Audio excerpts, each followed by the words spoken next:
Nga mga kalapatids, nandito na tayo. Ayan na sila. Yung mga iba nagtatago pa sa likod. Ayan sila mga kalapatids. Ayan. Ayan, dito sila nakapisto. Dito makikita nyo sila mga kalapatids. Ayan, dito tayo. Masyadong maputik dito mga kalapatids. Tra. Ayan nga mga kalapatids. Ayan na. Dito tayo. Kawawa naman. Sana hindi naman mawala yung mga iba. Ayun sila. Ayun lang, 3 lang sila mga kalapatids.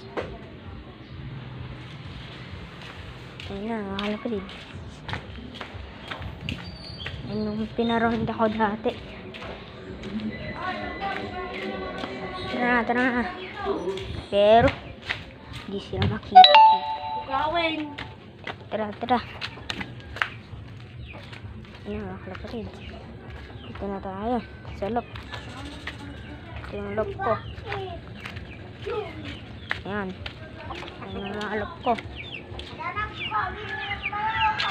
Ayan yung mga mga manok. Tapos ayan yung mga loob. Yung mga loob. Tapos yan mga kalapatids. Ayaw nila magpakita mga kalapatids. Ayaw pang rumonda. Maputik nga talaga dito, sinasabi ko. Ayan naman na yung breederan ko mga kalapatids.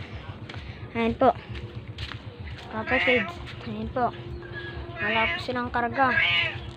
Kasi nagpalipad nga roda ha. Ayun. Pinalipad ko yung asawa. Kaya yung dalawa doon, walang pakpak. Ayan nga, sinasabi ko kalapate. Yun nga lang. Bye-bye mga kalapatids.